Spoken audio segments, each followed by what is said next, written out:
So now you understand what the Core 4 is about, how the Core 4 can relate to your strategy by focusing on the right part of your business that's going to give you the best leverage. What I want to cover off in this is how we use the Ads Core 4 to actually now build that strategy. So the thing about this is when you build your Core 4 grading and you've gone through the grading sheet and you've scored it and you've been realistic and honest about yourself, because this is for your benefit as the media buyer, as the marketer, as the business owner, as the agency, whatever it is, whatever your relationship is on this product, this service, is to build out your scores as realistic and honestly as possible. And then to think about the 3 biggest things that you can commit to working on right now to get you ready for scale. And I'll show you how we go about this as well. So taking our example of the info product from the previous training, what we actually did was to focus on what's the one thing that can give us the biggest leverage, and let's prioritize that. So for this particular info product, it was the offer. We already had our campaign set up, the product was already created, we had a funnel, but we felt that by tweaking the offer and making it clear how we can reach our ideal customer better, that we could get better performance, and that for us worked well. Then we worked on the next part, which was how can we define better audiences and how can we do more audience testing now that we've got our offer and we've found ads that worked, and we used graduation testing for this, and I'll show you that later in the training, is then really refining our audience. Because here's the thing, when you have no data, when you have no traffic, or you're testing new offers or new angles, you have to work on the offer, you have to run the ads, you have to do your testing, and then you're able to generate the learnings from that to take forward and rework your offer. So once you've got your offer, you've found your angles, your creatives, etc., then you can build that into testing it across different audiences. Different audiences could be based on interests, it could be based on lookalikes, it could be broad audience, whatever it is. The goal with testing is to find ads that work for audiences, and we'll cover this a lot more in graduation testing, and that's why we do this whole testing phase. Once we've found offers that resonate with audiences and things are working well from that perspective, then we shift our focus down into the funnel. So the funnel is the landing page. For this particular info product, it was our video sales letter, the cart page, the abandonment email campaign, and kind of figuring out how we can get more people converted. Now for this particular product, we also then went back to the actual product itself, the name of the product, how we can position it differently, for example, for beginners, for experts, etc. But that's kind of how we go through figuring out how we can create a strategy from it. So the next part of the question should be, well, okay, if I know that product or offer or audience or funnel is the thing that I should be focusing on, how do I improve it? And that's what I'm going to explain in this next few slides here as well. So the first part is, how do you improve your product? What does it even mean? Your product comes down to product market fit. So it's one of those terms that came out through Silicon Valley and startups and things like that. Product market fit is essentially, do you have a market for your product? You can either create a market because your product is unknown, or you have an existing market and it's a known product and you make that fit. But you need to test that first. Some people test via ads, some people test based on an existing email list. There are different ways to do that. So for example, if it's a new product with no audience, and that means you've invented something new, or you've created, let's say, a miracle pain patch and it's never been seen before and it's going to take the market by storm, but there isn't a market right now for an invisible pain patch or some kind of nanotech thing, then you can use graduation testing method, which we'll cover off later. You could even use a focus group. Could be friends, could be family, could be an online focus group, because you don't have that audience. So you want to have the opportunity to explain the product, get people to understand what it is. For example, we've done testing for new products where the product isn't actually even created. Some people use crowdfunding, so you could use Indiegogo, you can use Kickstarter, etc., to see if there's an audience for this product. Some people just use, Facebook ads to try different ads and to get people into your funnel, get them to your product page, and then get them to sign up for, like the early release program or something like that. So there's different ways you can test your product and find product market fit. If there is an existing audience, if you've got an email database, and let's say, for example, like the fitness example in the previous review of Core 4, they had an existing customer database, they've already sold to them, but they created a new category. You can test that product against that existing audience as well. You can test with Facebook ads, so you can follow the grad testing creative process to test different creatives with an audience. You can follow the audience process to find new audiences. But what I would say is when you're testing for products, to absolutely minimize the variables. And what I mean by that is the ad copy, the visuals, videos, for example, if you run that, the ad formats, etc. The more variables you place in, the less chance you'll know whether it's the actual product or the creative that's really working here to get you the clicks, to get you the purchases, etc. And ultimately, you want to be able to answer some, if not all of these questions. Can I find a market for my product? I.e., as I said, it's either a product for an existing market or you're going to create one. Does my existing target audience show any interest in my products? Does my ad appeal to my target audience? You need to know who your target audience is. And part of creating a new product is sometimes you don't know. And that's where you go through the testing process as well. Or am I able to create a new opportunity or help solve a problem with this ad? So they're the things that, when it comes to testing the product validity, we use graduation testing for that, and you'll see that further on. So they're just some of the key points on improving your product when it comes to your core 4. The next part is the offer. So with the offer, what I'm looking at is my avatar, and I'll show you the 5W avatar shortly. The avatar is really about mixing both your products and your funnel, and how do you get people and your products and your audience into your funnel. How do you get the proposition of your product to the right person at the right time and get them to take action? What are the motivators? So what's going to make someone click? What are the agitators? An agitator is something which creates a problem. It creates some kind of disruption, whether it's in the newsfeed, and I'll show you a really good agitator on the next slide.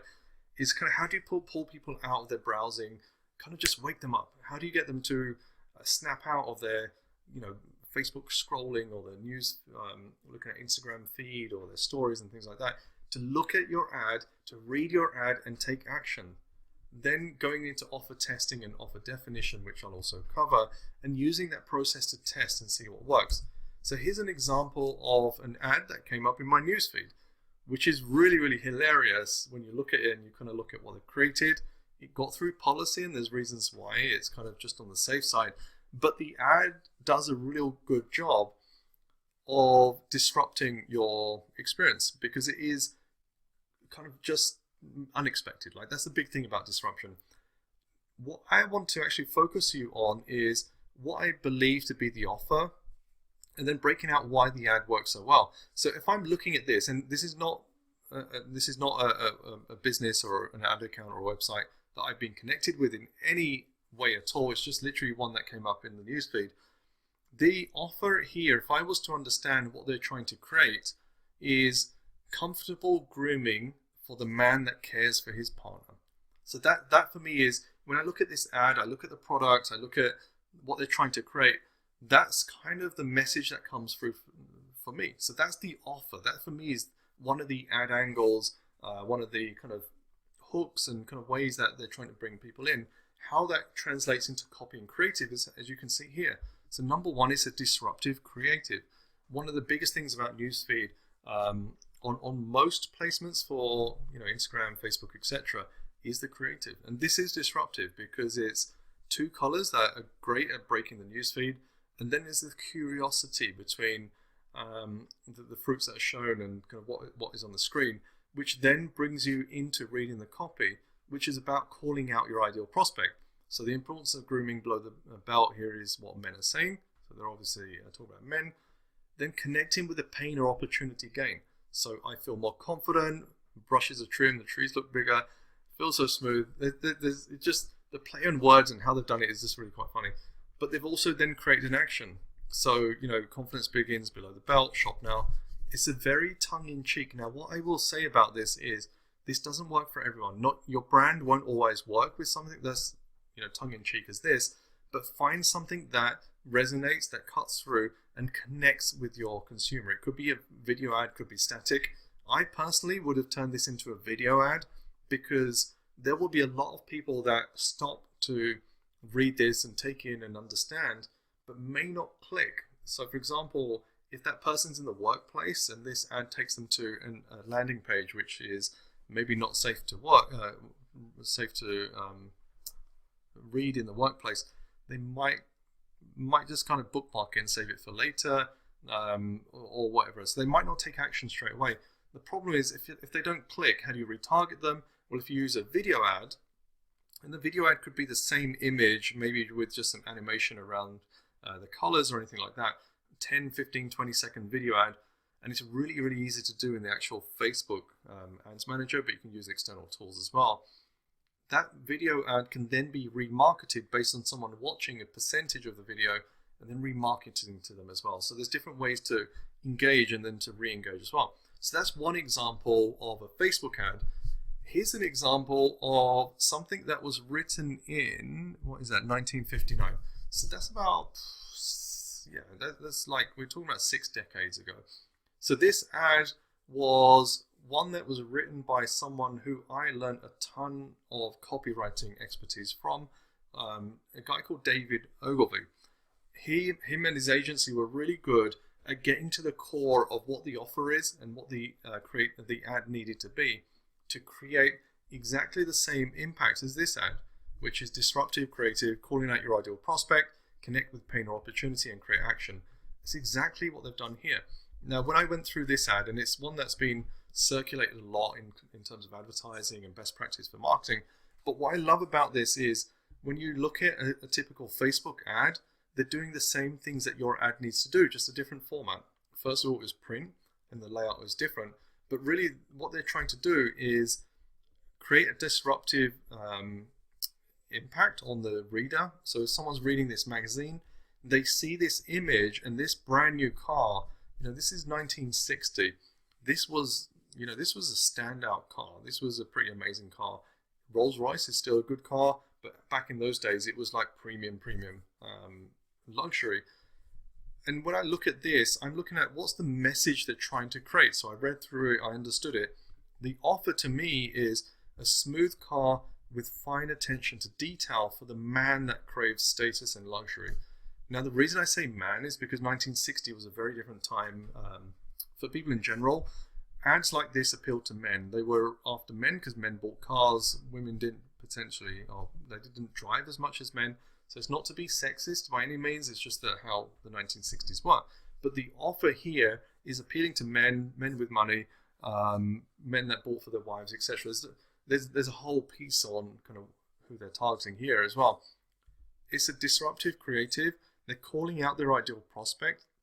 You can see that the way the person in the car is dressed and kind of how they're parked in a nice street and the kids are coming out. They're creating lots of messages here. And one of them is also that this is actually not a two-seater car, because the fact that 2 kids are walking up to the car, the driver's going to take up another spot. So there's actually at least 3 seats. So that's one thing they're calling out as well. And then the headline, one of the things is, why do they call out this headline? At 60 miles an hour, the loudest noise in this new Rolls-Royce comes from the electric clock. That's because at this time, cars were noisy, they were clunky, you could feel all the bumps in the road. They were changing this around. It was about luxury, and it was about charging people for that luxury as well. They were connecting with a pain or opportunity, and that's what all the kind of breakdown bullet points or kind of numbered points here were all about, because what they're doing is showing you all the benefits of the product and the experience, plus showing the price. Now, here's the thing. A lot of people wouldn't show the price because you want them to take action, you want them to visit the showroom, you want them to call, and what your call to action is. But they've done this intentionally here. So $14,000 at that time was quite a bit of money, but it was also not that much considering what you've got. So what they're trying to do is pull out their ideal avatar. And here's the thing: like, how many people are willing to put the cost of their product into the ad? Not a lot. But if you've convinced and converted people in the copy, and this is done in a way that gets you to lead and read the numbered points, if you get to point 13 and you're not sold on this product, it doesn't matter what the price is, you're not going to buy it. At this point, they've structured it in such a way that they're breaking down all the potential barriers, and we'll explain that in the 5W avatar, to get you to the position where you're looking at this and thinking, wow, I need this. This is an amazing car. I just want to continue reading. I'd love to see how much it was. And at 14K, if you're the ideal avatar, you're going to look at 14K and say, that's pretty decent. I need to explore more. If you're not, then you're going to say, well, for 14K, that's so expensive. I could buy a house for that in 1960, for example, and a pretty decent house as well. So therefore, you're not the ideal prospect. That's something to also take away from creating ads. Now, for example, if we take a look at this ad here, if you're not someone who's full of humor, if you're not someone that needs to consider trimming that particular part of your body, you're not going to click through. And one of the things about that is whether you're getting clicks to a website, whether you're getting calls to your sales team, or you're getting leads into your email database, getting high quality is far better than getting volume. So, for example, for this particular call to action here, there's a call to action, so you can write or telephone or whatever it is. If you get a high volume of inquiries in and you didn't show the price, and people that had 5 to 6K to spend on a car started to contact you, you'd be wasting your time and their time. And the time of your salespeople is super valuable. The processes you're generating for your email automations is important, and also your sales conversion funnel on your website is really important because that plays into your algorithm when it comes to Facebook ads. So it's just something to think about how you're actually creating these different opportunities for yourself through your advertising as well to get the best value in the auction. And we'll be covering a lot of that through building ads that convert as well. So the next question that I then get is, okay, I understand the offer. What about discounts? What about promotions, giveaways, free book offers, things like that? Should I be doing that? Can I be doing that? Does that have an impact? What I would say about discounts is, if you're starting a product or brand and you start with discounting, as more and more people start to buy and they learn, you're training them up on that. So it's not to say don't discount top of funnel, don't use discounts in your ads. Use it in the right way, but think about what you want from your ads, what you want from your business going forward, and then how to create ads that create the impact that you want in terms of lifetime value, so that you can actually create bigger value for your business going forward. There's a brand in the UK called DFS, for example. They sell furniture for your home. They are constantly on discount, and the problem with that is it makes it hard to create new brand launches, new products, new releases, and kind of campaigns where it doesn't include a discount, because everyone knows that you're a discount retailer, and that's fine for some people. And if that's your goal for your product or service, that's absolutely fine. But just think about what the long-term impact is, and then promotions, giveaways. If it works for your brand, then absolutely. So, for example, if you're launching a new e-commerce product and you want to do a giveaway, the first 100 people will get this for free, or get a free product with it, or whatever. That's fine. But as long as it's clear that that's not your norm. So just think about that as well. The other thing to think about discounts is also your brand position. Here's an ad that came up from Facebook on my newsfeed, for example. It was from Facebook. I'm on Facebook. I know who Facebook are. So this ad was just targeting, I think it was men of a certain age in London and stuff like that. When you have a brand, you can afford to be a lot more broader and be a bit more direct with your offers. So this was the portal device, $100 off, etc., etc.